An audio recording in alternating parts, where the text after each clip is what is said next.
تمام تعریف حمد و ثنا اللہ تعالی جل مجدہ الکریم کے لیے، ہر قسم کے درود و سلام نبی رحمت، نور مجسم، شفیع معظم احمد مجتبیٰ جناب حضرت محمد مصطفیٰ صلی اللہ تعالی علیہ وسلم کی ذات والا صفات کے لیے حمد و صلات کے بعد امیر المومنین، خلیفۃ المسلمین، خلیفہ اول بلا فصل حضرت سیدنا ابو بکر صدیق رضی اللہ تعالیٰ عنہ کی سیرت پر، آپ کے فضائل اور کمالات پر چند باتیں۔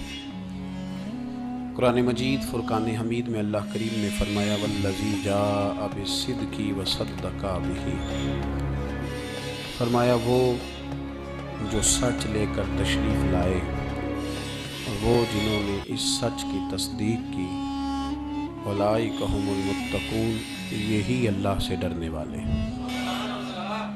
جو سچ لے کر تشریف لائے اور جنہوں نے سچ کی تصدیق کی۔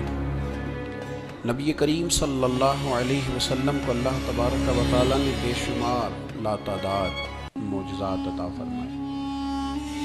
حضور کو اللہ تبارک و تعالیٰ نے بے شمار کمالات سے نوازا۔ حضرت عبداللہ بن رواحہ رضی اللہ تعالیٰ عنہ فرمایا کرتے تھے کہ حضور صلی اللہ علیہ وسلم کوئی معجزہ بھی نہ دکھاتے تو حضور علیہ السلام کا چہرہ ہی ایسا تھا کہ لوگوں نے دیکھتے جانا تھا اور کلمہ پڑھتے جانا تھا۔ نبی پاک صلی اللہ علیہ وسلم کو اللہ نے بڑے کمالات دیے۔ کچھ لوگ ایسے تھے جو سارے کمالات دیکھ کر بھی مطمئن نہیں ہوئے، نہیں کلمہ پڑھا انہوں نے۔ یہ ایک فکری پہلو ہے، اس پر ضرور غور فرمائیں۔ جب جنگ ہوتی ہے ذاتی مفادات کی، اور جب انسان کو یہ غلط فہمی سما جاتی ہے کہ مجھے بھی کچھ پتا ہے، مجھے بھی کچھ آتا ہے، اور جب اس کا یہ ذہن بن جاتا ہے کہ میں نے ہر چیز کو پہلے اپنی چھوٹی سی عقل کے دائرے میں رکھ کے اچھی طرح سے پرکھنا ہے، اگر میری عقل پر چیز پوری آئے گی تو قبول کروں گا، ورنہ قبول نہیں کروں گا۔ پھر لوگ نہیں مانتے، بڑے بڑے کمالات تھے، بڑا کچھ تھا، اور جنہوں نے نہیں نہ مانا انہوں نے زیادہ کمالات دیکھے، نہیں مانا۔ ابو جہل کتنی دفعہ معجزہ طلب کرنے آیا، کبھی کہا کہ مجھے بتائیے میری مٹھی میں کیا ہے، اگر آپ بتا دیں گے تو کلمہ پڑھ لوں گا۔ تو حضور علیہ السلام نے فرمایا اگر تیری مٹھی میں جو ہے وہی بتا دے کہ میں کون ہوں تو پھر پڑھ لو گے۔ کنکریوں نے کلمہ پڑھا، اس نے نہیں پڑھا۔ معجزہ دیکھا اس نے، معجزہ مانگا، اس نے کہا کہ اگر چاند کے 2 ٹکڑے ہو جائیں پڑھ لوں گا کلمہ۔ چاند کے 2 ٹکڑے حضور نے کر دیے، چاند 2 ٹکڑے ہوا، کوہ صفا کی پہاڑی کے بیچ آدھا ادھر گیا آدھا ادھر گیا، دوبارہ جا کے جڑا، اس نے دیکھا، کہنے لگا اوہو میں تو سمجھتا تھا کہ معاذ اللہ آپ کا جادو صرف زمین پہ چلتا ہے، آپ کا تو آسمانوں پہ بھی چلتا ہے۔ اس نے بڑے کمالات دیکھے لیکن کلمہ نہیں پڑھا۔ حضرت ابو الحسن خرقانی رحمۃ اللہ علیہ ایک درویش تھے۔ ہم جو درویشی اور فقیری اور ان لوگوں کو ماننے والے لوگ ہوتے ہیں، ان میں بحث کم سے کم ہوتی ہے، ان میں اپنا آپ بڑھانے کی عادت کم سے، اس میں ماننے کا مزاج ہوتا ہے، اور وضاحت بھی نہیں لوگ طلب کرتے، اشاروں سے بھی بات مان جاتے ہیں۔ غلامی اسی کا نام ہے، اشارہ آپ کر دیں بات ختم ہو گئی، طے ہو گیا مسئلہ، اتنی زیادہ لمبی تو بات ہی کوئی نہیں۔ حضرت ابو الحسن خرقانی تقریر کر رہے تھے، بات کر رہے تھے، تو کسی نے کہا کہ آپ حضرت بایزید بسطامی رحمۃ اللہ علیہ کے سجادہ ہیں، تو حضرت بایزید کیسے آدمی تھے؟ تو فرمانے لگے حضرت بایزید کو جو دیکھتا تھا وہ کلمہ پڑھ جاتا تھا۔ باپ نے تو ماشاءاللہ قبول کر لیا، لیکن وہ جو سامنے بیٹھا تھا اس کی سمجھ میں بات نہیں آئی۔ وہ کہنے لگا حضور آپ نے کہہ دیا ہے پر میری عقل میں تو نہیں نہ آتا، نہیں آتا جس کی عقل میں تو پھر اس کی عقل میں نہیں آتا۔ میں اکثر کہتا ہوں کہ بہت سارے لوگ ہیں جن کا کوئی پیر نہیں، اور ان کا ہو بھی نہیں سکتا، ان کا کوئی پیر اس لیے کہ مطلب اتنا سیاںا بندہ اس کا کوئی پیر ہو جائے۔ اور میں تو پیروں کو مشورہ دوں گا کہ مہربانی کرنا ان کے پیر بننا بھی نہ، یہ بڑا مشکل کر دیں گے آپ کے لیے جینا۔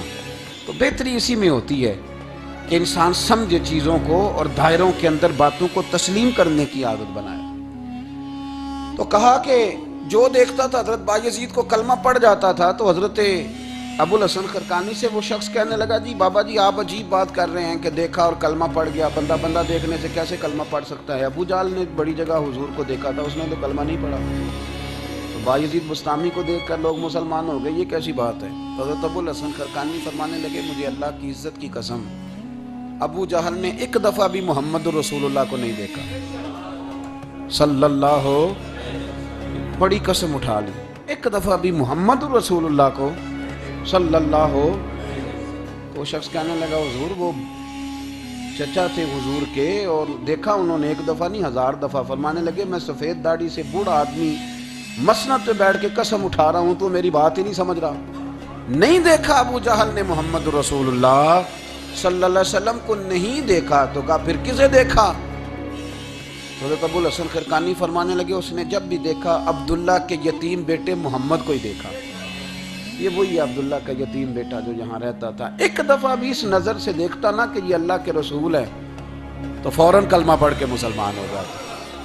جب بھی لوگ دیکھتے ہیں وہ اینک کی بڑی شاندار لگائی ہوئی ہے، اس کے اندر سے کوئی آدمی بھلا نظر ہی نہیں آتا، تو ان کو پھر بھلائی نصیب نہیں ہوتی۔ ایک نظر سے بھی اگر انسان دیکھتا ہے کہ جس سے اسے بھلائی چاہیے تو پھر اللہ اسے توفیق ہدایت عطا کر دیتا ہے۔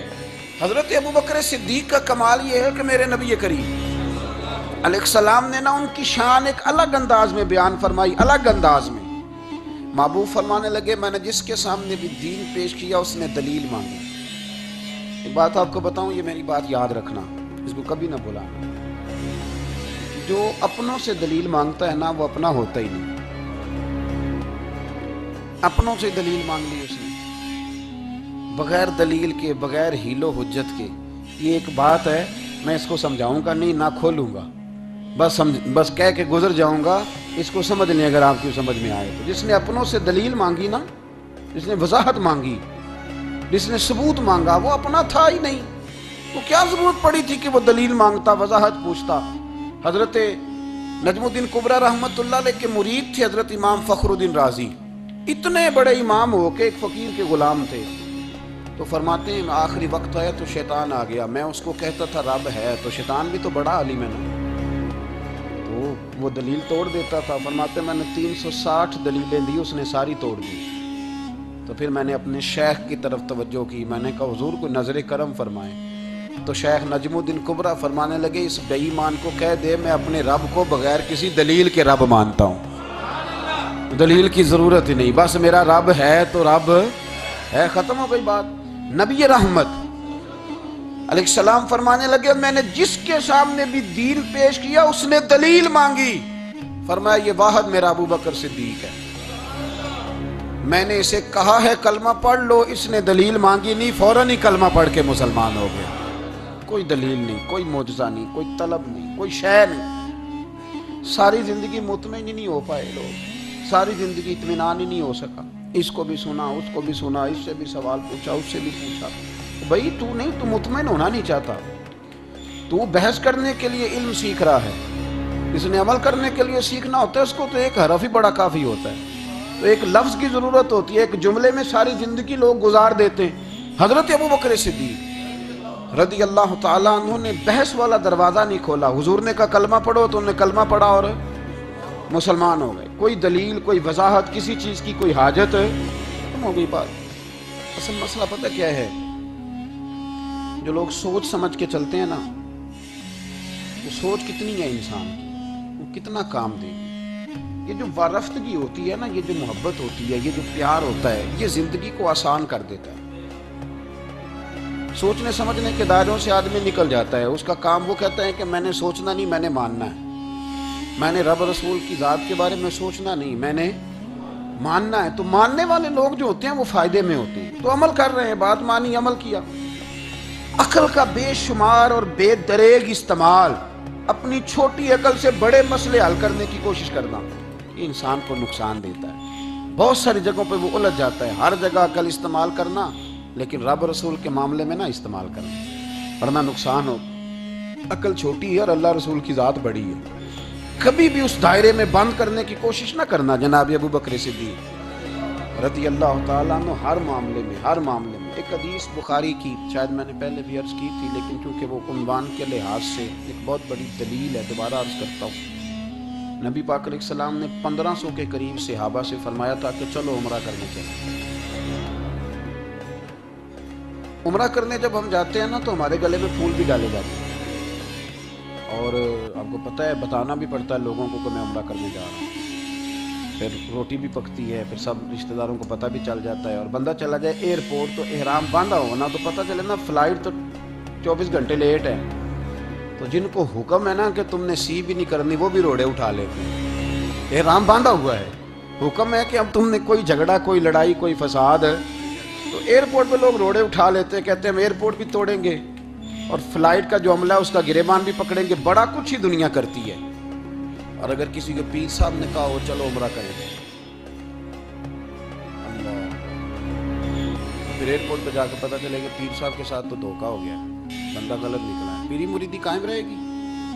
سوال ہی نہیں پیدا ہوتا۔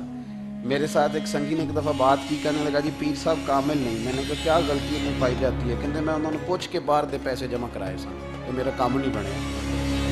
میں کہ تو پیر پڑھ لیا، تیرے تو کوئی نجومی پڑھنا چاہیے تھا، وہ نجومی ہونا چاہیے تھا تیرے لیے تاکہ وہ اچھی طرح غور کرتا ہے۔ جی آپ کو پتہ ہے نا اہل سنت میں کتابیں بھی نکلتی ہیں، کئی لوگ کہتے ہیں یہ کوئی کتاب کٹ کے دسو، میں کیوں کسی نے لکھی نہیں تو کٹیے کی تو کون سی کتاب ہے جو آپ کہہ رہے ہیں نکالیں اور ذرا بتائیں کہ فلانا کام میرے لیے ٹھیک رہے گا کہ نہیں۔ ایک استخارہ ہے دین میں، اور استخارے کا بھی بابت معاملہ یہ ہے کہ آپ نے استخارہ کر لیا، اس کے بعد بھی آپ حتمی فیصلہ نہیں کریں گے۔ بزرگ کہتے ہیں کہ استخارہ کر کے بھی یہ کہو کہ جی میری سمجھ میں یہ آیا ہے، باقی حقیقتوں کا علم اللہ جانے، اللہ کا رسول جانے صلی اللہ علیہ وسلم، حقیقتوں وہی جانتے، تو الجھے نہیں زندگی میں۔ 1500 کے قریب صحابہ تھے، حضور نے فرمایا احرام باندھو بھائی عمرہ کرنا ہے۔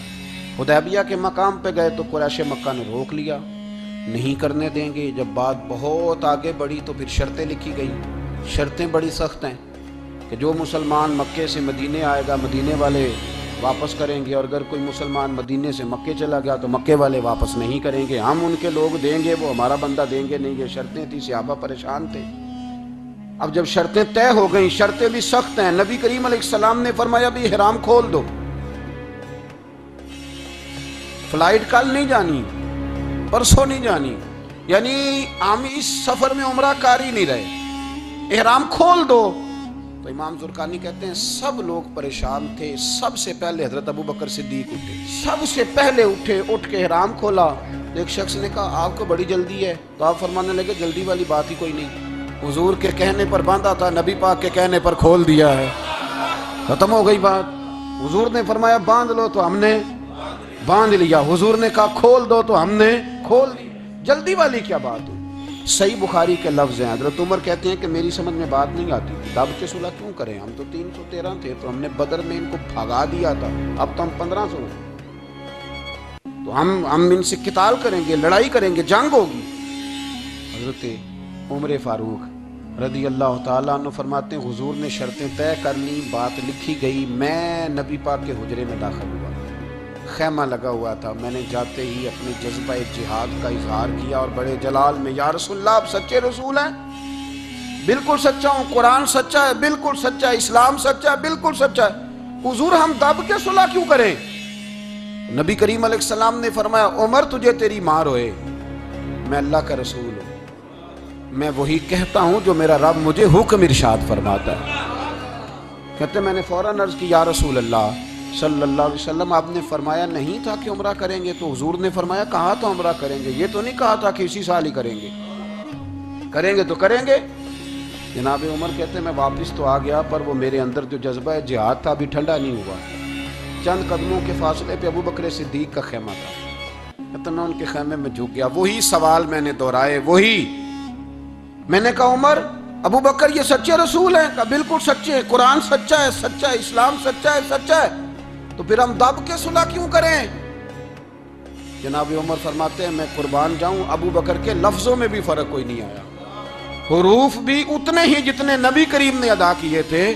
حضرت ابو بکر فرمانے لگے عمر تجھے تیری ماں روئے، وہ اللہ کے رسول ہیں، مرضی سے بات نہیں کرتے، وہی کہتے ہیں جو رب انہیں حکم ارشاد فرماتا ہے، بئی نہیں وہی لفظ فرماتے میں نے فوراً کہا، میں نے کہا ابو بکر حضور نے فرمایا نہیں تھا کہ عمرہ کریں گے؟ تو کہتے ہیں وہی لفظ، وہی حرف، وہی انداز، وہی طریقہ، وہی سلیقہ، وہی انداز تکلم، بالکل حضور کی اتباع میں اسی انداز میں فرمانے لگے عمر حضور نے فرمایا تھا عمرہ کریں گے، یہ تو نہیں فرمایا تھا کہ اسی سال ہی کریں گے، کریں گے تو انشاءاللہ کریں گے۔ فرماتے ہیں میں واپس آ کے بیٹھا تو حضرت عمر کہتے ہیں جب میرا غصہ اترا نا تو پھر میرے اندر سے آواز آئی کہ عمر ذرا غور تو کر، تو ابو بکر کے ایمان تک کبھی نہیں پہنچ سکتا، اس تک تیری رسائی نہیں ہو سکتی۔ میرے بھائی اتنی بحثیں ہیں ہمارے زمانے میں، اتنا الجھاؤ ہے، اتنا الجھاؤ ہے، یعنی ہر بندہ رائے کا اظہار کرنا ضروری سمجھتا ہے، ہر بندہ کہتا ہے جی میرے خیال میں، ہر بندہ کہتا ہے جی میرا ذہن یہ ہے، بلکہ کچھ تو کہتے ہیں میں اندر کی خبر نہ دوں آپ کو، یعنی اب پتہ نہیں اس کے پاس اندر کی خبریں کیسے آئی ہیں، وہ سمجھ میں نہیں آتی بات۔ کچھ لوگ کہتے ہیں 35-40 سال ہو گئے جی علماء کو سن رہا ہوں، میں کہتا ہوں کہ میرا تو خیال ہے کہ 35 دن بھی بندہ کسی کو سن لے تو سیاںا ہو جاتا ہے، تو 35 سال سے اگر آپ کی سمجھ میں نہیں آئے تو پھر زمین ہی بنجر ہے، پھر مہربانی کریں یہ ٹائلیں کھیڑ کے نا تو نیچے سے کچی زمین نکالیں تاکہ کوئی بات سمجھ میں آئے۔ اگر 40 سال ہو گئے، 40 سال، میں ایک اجتماع میں حاضر تھا، ابھی بھی میں عرض کر رہا تھا، تو وہ صاحب مجھے کہنے لگے کہ حضرت صاحب میں نے نا فلاں عالم کو بھی بلایا، فلاں کو بھی بلایا، فلاں کو بھی بلایا، فلاں کو بھی بلایا، اب آپ کو بلایا ہے، تو اس طرح کر کے میرے ساتھ رویے ہیں، بڑا الحمدللہ پیار ہے۔ تو میں نے ان سے پوچھا آپ نماز پڑھتے ہیں؟ نہیں۔ کچھ اور باتیں پوچھی تو جواب نفی میں آیا، تو میں نے کہا کہ اب آپ نے مہربانی کرنی ہے، اتنے علماء کا نام نہیں لینا، کہ پھر تو بزرگوں کے بارے میں لوگ شک کریں گے کہ انہوں نے اس کو دیا کیا ہے۔ تو ایک بزرگ کی بات سنتے ہیں تو کئی دنوں تک وہی ہمیں بڑا تر و تازہ رکھتی ہے، اور آپ کو اتنے عرصہ ہو گیا تو آپ نے حاصل کیا کیا ہے؟ صرف باتوں کا گورکھ دھندا، لفظوں کا ہیر پھیر، جملوں کا الٹ پلٹ کرنا، یہ زندگی ہے؟ یہ زندگی ہے صرف باتیں کی لوکال سن لی آ گئے؟ نا اس سے ذرا آگے نکلیں، عمل کب کرنا ہے میرے بھائی؟ یہ بحثیں، یہ ابحاث، یہ لمبے چوڑے معاملات، یہ طے۔ بزرگوں میں نا ایک صنف ہے مرید ہونا اور ایک ہوتا ہے طالب ہونا، یہ دو باتیں ہیں، یعنی آپ کہیں گئے اس کے مرید ہو گئے تو پھر کسی اور جگہ کسی بزرگ سے نسبت ہوئی تو وہاں آپ طالب۔ میرے پاس کچھ لوگ آتے ہیں کہتے ہیں آپ طالب کر لیں، تو میں کہتا ہوں آپ مہربانی کریں ایک کی نوکری کریں، وہ بڑی مشکل ہے، تو جگہ جگہ پہ جانے کی کیا ضرورت ہے؟ مطلب میں انکار نہیں کرتا کسی ایسی چیز کا جس کو بزرگوں نے رائج کیا، لیکن سمجھے نا، مطلب ایک کی بات پوری سنی نہیں گئی ہم سے، آپ خیر کی بات ہر جگہ سے سنیں، ہر جگہ سے، لیکن یہ صرف وہ تعلق بنانے کی کوشش کرنا کہ جس سے تھوڑا سا رابطہ بن جائے، جس سے تھوڑا سا تعلق بن جائے، جس سے تھوڑا سا نا پتہ چل جائے، اس سے نکلیں، سیکھنے کا ماحول بنائیں۔ اتنی عقل کے گھوڑے نہ دوڑائیں کہ عقل بھی بیچاری تھاکی جائے اور کوئی چیز ہاتھ بھی نہ آئے، کچھ کریں، عمل کریں۔ لیکن ایک جگہ میں حاضر تھا تو وہاں دستار فضیلت کا جلسہ تھا، تو ایک مولانا نے تقریر کی، جس طرح تاجر کہہ لیتا ہے نا جی میں الحمدللہ اگر کمائی کرتا ہوں تو غریبوں کو بھی دیتا ہوں، سمجھا لیا نا اپنے آپ کو۔ رشوت لینے والے نے بھی ایک دلیل گاڑ لیا، وہ کہتا ہے میں امیروں سے نہیں، میں غریبوں سے نہیں لیتا، تو امیروں کا حساب لینے کی ڈیوٹی اللہ نے آپ کی لگائی ہے کہ آپ حساب کریں امیروں کا کہ وہ کیا کر رہے ہیں۔ یہ ہم نے نا یہ دلیلیں گاڑ لی ہیں، یہ ہم نے دلیل کھاڑ لی ہے کہ وہی اپنے آپ کو مطمئن کرنے کے۔ میں حاضر تھا تو ایک مولانا تقریر کی تھی، عالم ساری رات، یہ صرف علماء کی بات نہیں، ہر طبقے نے اپنے بارے میں اس طرح کی چیزیں یاد کر لی ہیں، ہم نے رٹ لی ہیں۔ جیسے خامند نے یاد کر لیا ہے کہ کسی غیر کے لیے سجدہ جائز ہوتا تو اللہ عورت کو حکم دیتا ہے، نبی پاک حکم دیتے کہ وہ خامند کو سجدہ کرے، تو بی بی نے بھی یاد کر لیا ہے کہ حضور نے فرمایا تم میں سب سے بہتر وہ ہے جو بیوی کے حق میں بہتر ہے۔ سب نے اپنی اپنی مرضی کی چیزیں، دوسری کی مرضی کی چیز کسی نے یاد نہیں کی، سب نے اپنی اپنی مرضی کی چیزیں یاد کر لی۔ تو مولانا تقریر کر رہے تھے، کہنے لگے جی حضور نے فرمایا ہے کہ عالم ساری رات سویا رہے اور عابد ساری رات عبادت کرتا رہے، درجہ پھر بھی عالم کا زیادہ ہے۔ تو دوسرے آئے انہوں نے بھی اسی حدیث پہ بات کی، تیسرے آئے تو انہوں نے بھی اسی حدیث پہ بات کی، تو میرا نمبر آیا تو میں نے کہا جی یہ جو حدیث آپ سنا رہے ہیں نا، یہ حدیث بالکل ٹھیک ہے، بالکل ٹھیک ہے کہ عالم ساری رات عشاء پڑھ کے سوئے، فجر کے وقت اٹھ کے فجر پڑھے، اور عابد ساری رات نماز پڑھے، تو درجہ پھر بھی عالم کا زیادہ ہے. بالکل ایسے ہی ہے، بلکہ ایک حدیث میں تو یہ ہے کہ 70 عابد بھی عبادت کریں اور عالم سویا رہے تو ان 70 سے سونے والے عالم کا درجہ. یہ بات بالکل ٹھیک ہے، لیکن میں نے کہا اس کا بھی خیال رکھو کہ یہ حدیث غوث پاک کو بھی آتی تھی، یہ غوث پاک کو بھی آتی تھی حدیث، اور بڑے عالم تھے، پر وہ تو عشاء پڑھ کے مصلی پہ بیٹھتے تھے اور فجر تک مصلی پہ بیٹھے رہتے تھے. حالانکہ یہ حدیث انہیں بھی آتی تھی، یہ حدیث خواجہ معین الدین چشتی کو بھی آتی تھی، اور وہ بڑے عالم تھے، لیکن اس کے باوجود وہ عشاء پڑھتے تھے اور فجر تک مصلی پر بیٹھے رہتے تھے. حضرت عثمان غنی سے بڑا عالم تو کوئی نہیں نہ ہوگا اس زمانے میں. حضرت عثمان غنی رضی اللہ تعالیٰ عنہ جیسا شخص تو کوئی نہیں نہ ہوگا، پر وہ عشاء کے بعد قرآن پاک پڑھنا شروع کرتے تھے اور فجر سے پہلے پہلے قرآن پاک ختم کر لیا کرتے. تو دلیلیں صرف بحث کے لیے یاد نہ کریں، اپنے آپ کو بچانے کے لیے یاد نہ کریں، اپنے وجود کو سکون دینے کے لیے دلائل نہ یاد کریں. میں دین کے کس دائرے سے کس طرح بچ کے نکل سکتا ہوں اس کے لیے دلائل یاد نہ کریں، عمل کے رستے پہ آئیں، عمل کے رستے پر. جناب ابو بکر صدیق اللہ تعالیٰ عنہ کا کمال یہ ہے، زکوٰۃ کتنے فیصد دینی چاہیے؟ اللہ تعالیٰ شکر ہے 3-4 لوگوں کو تو پتہ ہی ہے نا جی، باقی بھی ان سے سن کے یاد کر لیں. کتنے فیصد ہے؟ اللہ آپ کو خوش رکھے. اب کچھ اور نے بھی پروگرام بنا لی. کتنی جی؟ چلو اب ٹھیک ہو گیا. 2.5% ہے نا جی. آپ یقین کریں کسی تاجر سے آپ بات کر کے دیکھ لیں، 6 گھنٹے مناظرے کے بعد وہ مانتا ہے کہ 2.5% ہوگا. میں صحیح کہہ رہا ہوں؟ وہ کہتے ہیں جی وہ تو ٹھیک ہے لیکن کچھ قرضہ بھی ہے. 2.5% زکوٰۃ ہے وہ تو ٹھیک ہے لیکن ہو سکتا ہے میری بہن بھی حصہ مانگ ہی لے، پیسوں میں سے اس کا بھی نکل، کیونکہ پروگرام نہیں نا جی، ارادہ نہیں. زکوٰۃ 2.5% ہے تو کہتے ہیں جی وہ نا میں نے تولا ہے سونا پورا نہیں بنتا ابھی، وہ تھوڑی سی کمی ہے. یہ اس وقت دلائل ہیں، اس وقت ابحاث ہیں جب دینے کا پروگرام ہے. اور تاجروں نے اب ایک نیا سلسلہ شروع کی، کہتے تھوڑی تھوڑی سارا سال ہی دیتا رہتا ہوں، تھوڑی تھوڑی کر کے. آپ نے جس سے 5 کروڑ روپیہ لینا ہو وہ اگر کہے کہ 10,000 مہینے کا لے لو، لے لیتے ہو؟ ہمارے فقہاء نے تو یہ لکھا ہے کہ جب زکوٰۃ دو نا تو ایک آدمی کو ساری دو. حضرت عمر بن عبدالعزیز رحمۃ اللہ علیہ کے زمانے میں ایک آدمی کو لوگوں نے زکوٰۃ دی تو اتنی دے دی کہ اگلے سال وہ خود زکوٰۃ دے رہا تھا.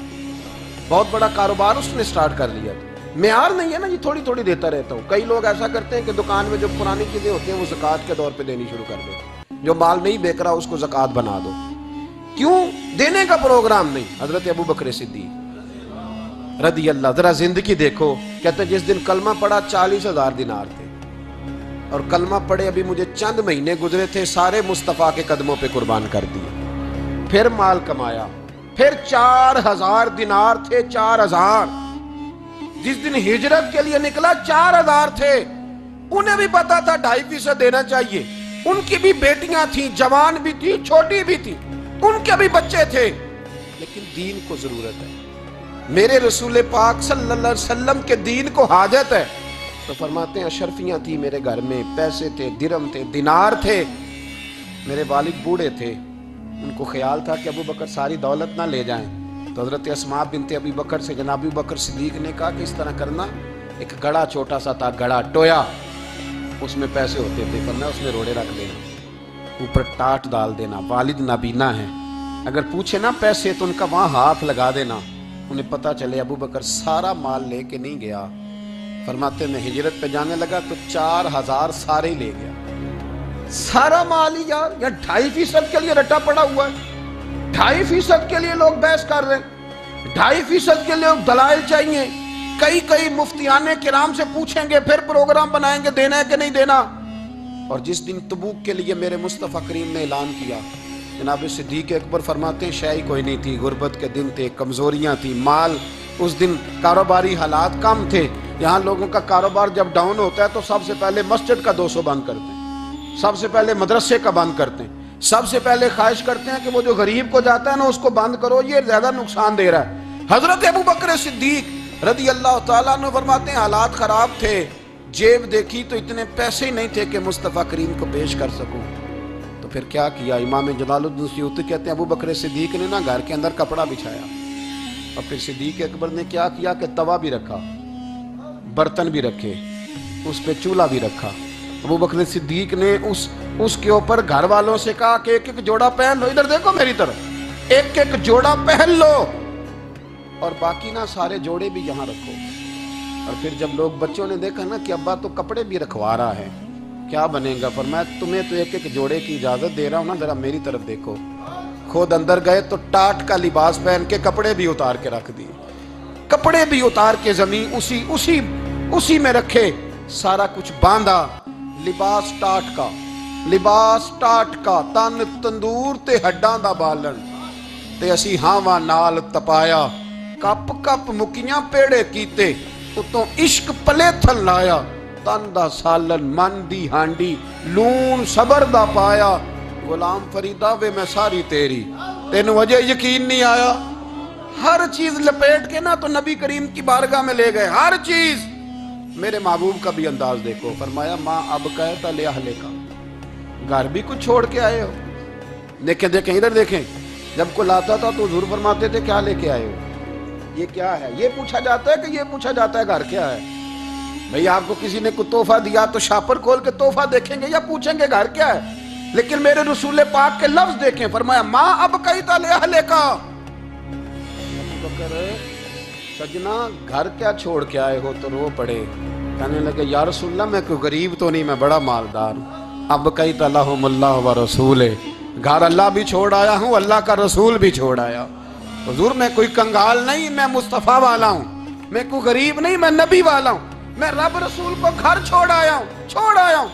میرے مصطفیٰ کریم علیہ السلام فرمانے لگے تیرے پیچھے جبریل امین کھڑے اور انہوں نے ٹاٹ کا لباس پہنا ہوا، اور تیرے آنے سے پہلے وہ آ گئے تھے۔ تو میں نے پوچھا جبریل یہ بوریے کا لباس؟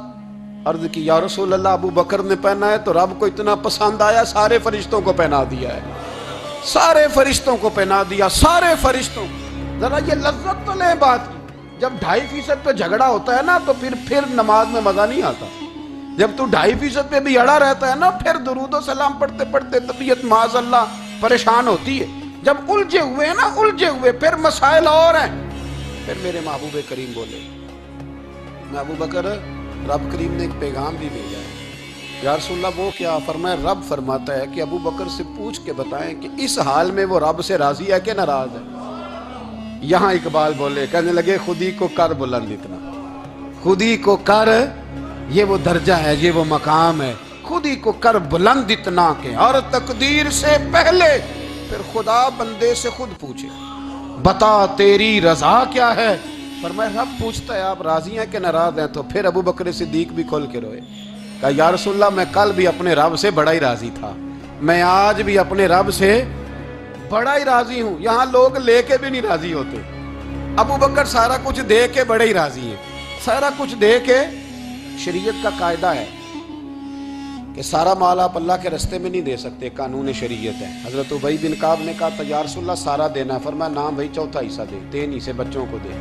حضرت ابو لبابہ نے کہا تھا میں اس پر دلائل دے سکتا ہوں، احادیث موجود ہیں، حضور سارا مال دینا ہے، فرمایا نام بھائی چوتھا حصہ دے، 3 حصے بچوں کو دے۔ حضرت سعد بن ابی وقاص نے کہا تھا یا رسول اللہ صلی اللہ علیہ وسلم میری ایک ہی بیٹی ہے، سارا اللہ کے رستے میں دیتا ہوں، فرمایا نہ 3 حصے بیٹی کو، چوتھا حصہ دے، تیرے بچے لوگوں کے ہاتھ دیکھے میں گوارا نہیں کرتا۔ ان سے کہا کہ چوتھا حصہ دو تب قبول کروں گا۔ ابو بکر صدیق سے فرمایا تو سارے لے آ، تیرا سارا ہی قبول ہے، تو سارے لے آ تیرا۔ اور ایک لفظ حدیث میں ایسا ہے آپ یقین کریں، غلام ہوں کسی فقیر کا تو جب میں اس کو پڑھتا ہوں نا تو آپے سے بات باہر نکل جاتی ہے۔ حضور کا ایک فرمان ہے جب اس پر توجہ آتی ہے نا تو مطلب یہ کہ لفظ جو ہے نا وہ ٹوٹ جاتے ہیں، بکھر جاتے ہیں، اور دل کہتا ہے کہ نہیں یہ جو ہے نا یہ معراج ہے، یہ اصل ہے، یہ حقیقت ہے۔ تو ترمذی کے لفظ ہے پر آپ یقین کریں کہ لگتا یہ ہے کہ دنیا محبت ساری سمٹ گئی اس میں۔ نبی کریم علیہ السلام فرمانے لگے مجھے کسی کے مال نے اتنا نفع ہی نہیں دیا جتنا ابو بکر صدیق کے مال نے دیا۔ اور پھر اگلے لفظ ایسے ہیں کہ روح وجد کرتی ہے۔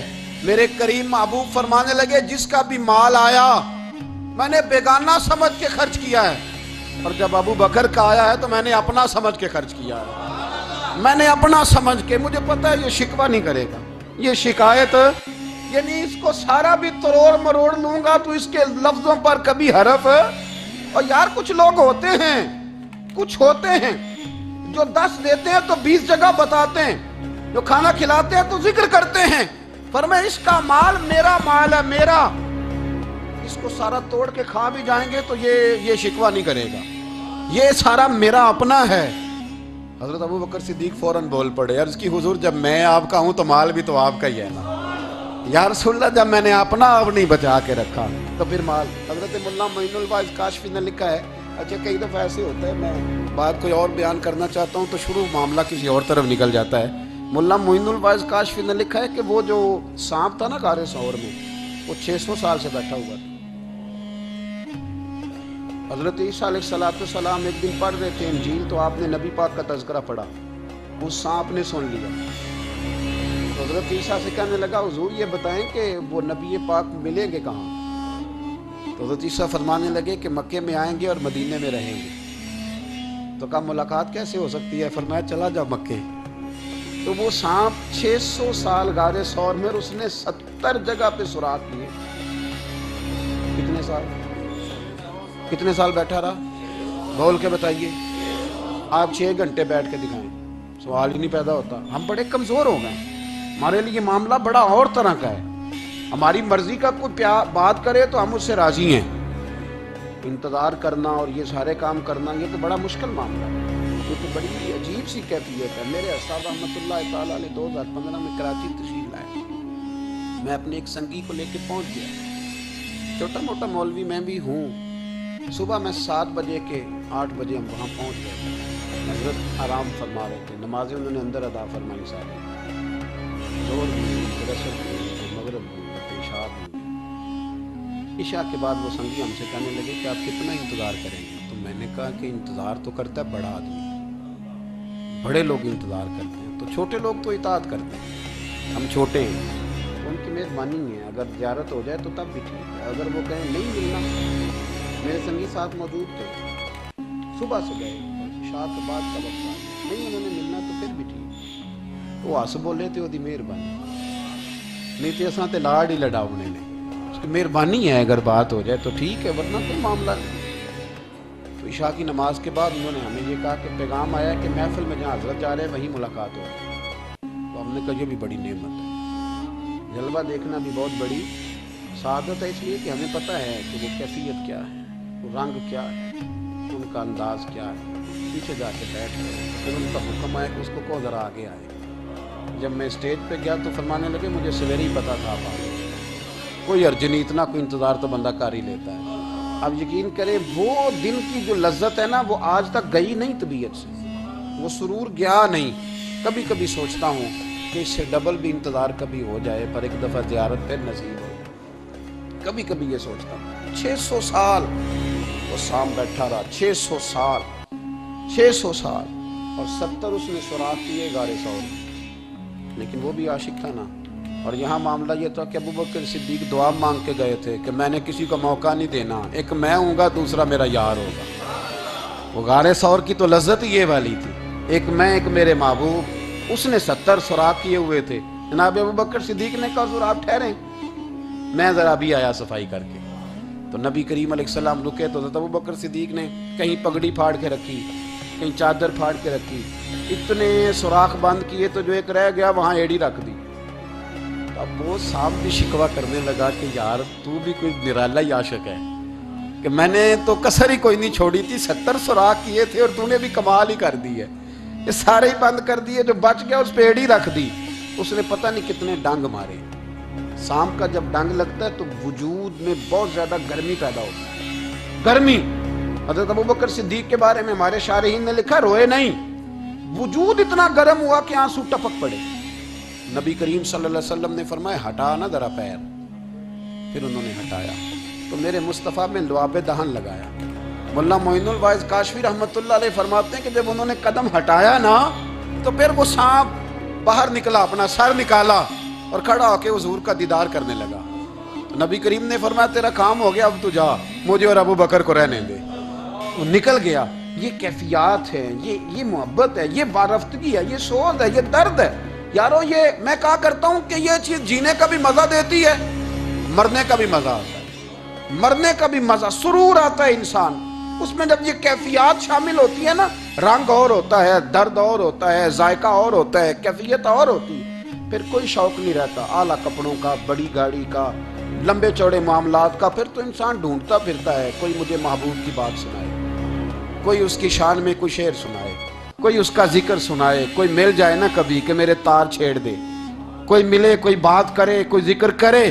پھر انسان ڈھونڈتا پھرتا ہے ان لفظوں کو، ان لوگوں کو جو پکڑ کے دروازہ رسول صلی اللہ علیہ وسلم کی بارگاہ تک لے جائیں. بڑا پیار کیا میرے قریب محبوب.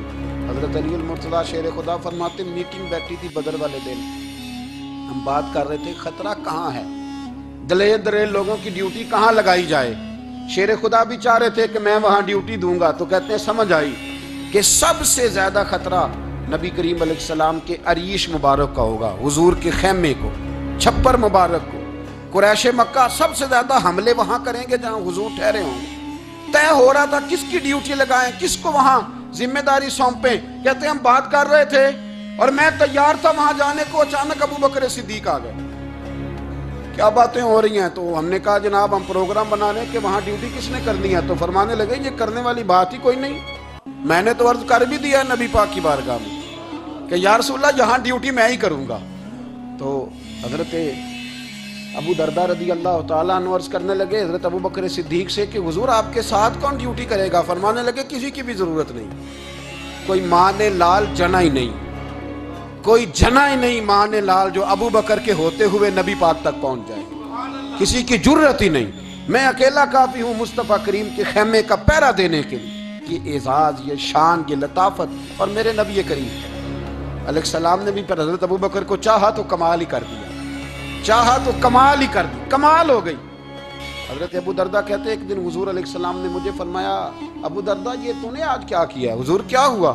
فرمایا آج تو گلی میں چل رہا تھا اور ابو بکر صدیق کے آگے آگے چل رہا تھا، گلی میں ابو بکر کے آگے آگے چل رہا تھا. یا رسول اللہ صلی اللہ علیہ وسلم کیا ہوا؟ فرمایا نہ کسی پہ سورج طلوع ہوا نہ غروب ہوا جو میرے ابو بکر سے افضل ہو. خبردار اس کے آگے نہیں چلنا، ابو بکر صدیق کو کمر نہ ہونا چاہیے.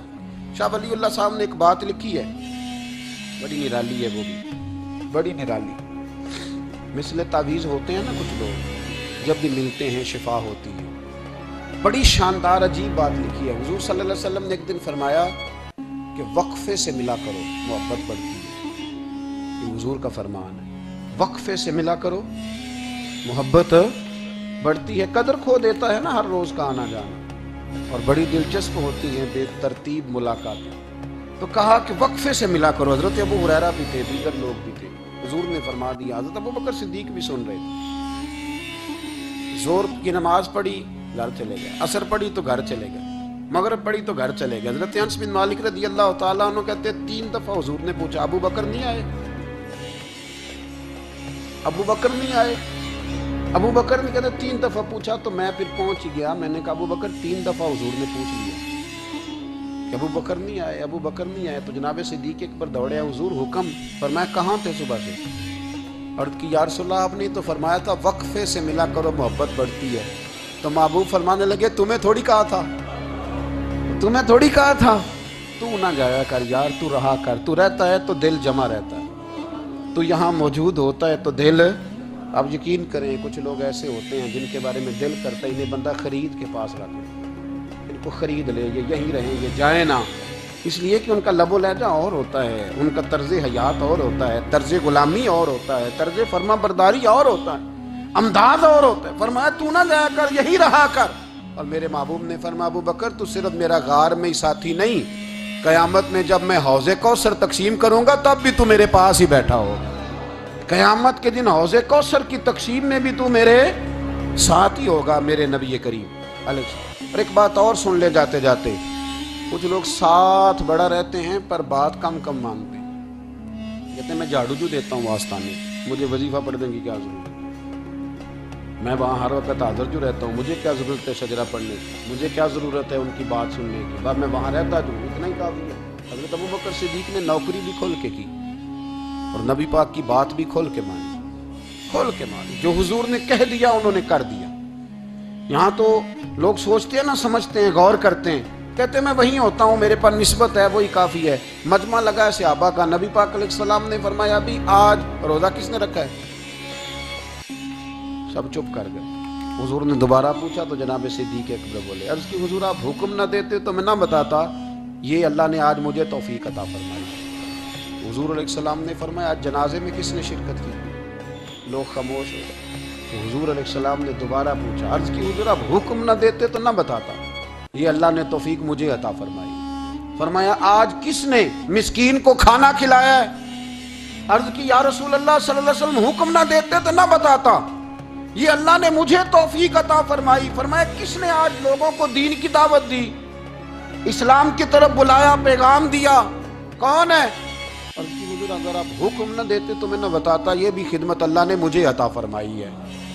تو نبی کریم علیہ السلام نے فرمایا ابو بکر سن، قیامت کے دن ایک دروازہ جنت میں ایسا ہوگا جہاں سے صرف روزے دار گزریں گے، ایک ایسا ہوگا جس سے صرف نمازی گزریں گے، ایک ایسا ہوگا جس سے صرف حاجی گزریں گے، ایک سے سخاوت کرنے والے گزریں گے۔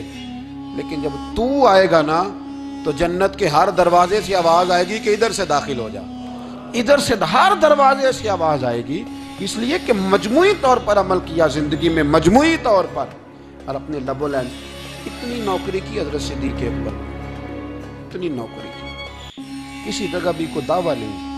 حضور نے بڑا فرمایا ہے کہ ابو بکر نے بڑی نیکیاں کی اسلام کے ساتھ، جناب صدیق اکبر کا کوئی دعویٰ نظر ہے؟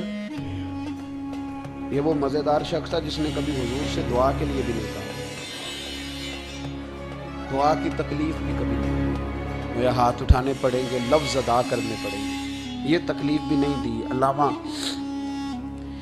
یوسف نبہانی علیہ رحمہ نے لکھا ہے کہ ایک دن حضرت صدیق اکبر نے سیدہ عائشہ صدیقہ سے کہا جس دن حضور کا موڈ مبارک، طبیعت مبارک بڑی اچھی دیکھو نا تو میری بخشش کی دعا کرا دینا۔ سیدہ عائشہ صدیقہ سے کہا، کوئی لفظ نہیں ادا کی۔ لوگوں کو لاتے، حضرت عثمان غنی نے ان کی تبلیغ پہ کلمہ پڑھا، حضرت طلحہ نے، حضرت زبیر نے، ان لوگوں کو لاتے اور لا کے نا انہیں آگے بٹھاتے، خود پیچھے بیٹھ جاتے، پیچھے۔ میرے بھائی دعا کے لیے بھی کبھی نہیں کہا، یہ وہ وفا ہے جس وفا کا دنیا میں کہیں بھی کوئی جواب موجود ہے۔ اپنے آپ کو مرتب کریں۔ ہم لوگ بڑی بے ترتیب زندگی گزارتے ہیں، بڑی بے ترتیب زندگی گزارتے ہیں۔ وہ ڈنگ ٹپاؤ پالیسی ہے کہ آج تھوڑا بہت کر لیں، اپنے آپ کو راضی کر لیں، جس طرح بچے کہتے ہیں کہ چلو آج کسی طریقے چھٹی کر لینا، آج کا دن تو گزرے، کل اسکول کا ٹائم آئے گا تو دیکھی جائے گی۔ اس طرح نہ کریں، مرتب کریں اپنے آپ کو، اپنے آپ میں ترتیب دیں۔ ساری زندگی سامنے والے کی اخلاقیات ٹھیک کرتے اگر گزر جائے تو اپنا معاملہ رہ جاتا ہے۔ اچھی سوچ، اچھا رویہ، وفاداری والی زندگی۔ میں نے ایک جملہ کہا ہے، اگر آپ کی سمجھ میں آیا ہو کہ اگر یہ عشق، یہ وارفتگی، یہ پیار، یہ وفا پیدا ہو تو جینے کا بھی مزہ آتا ہے اور مرنے کا بھی مزہ آتا ہے۔ پھر جینا مرنا بڑا لذت اور ذائقے والا ہو جاتا ہے۔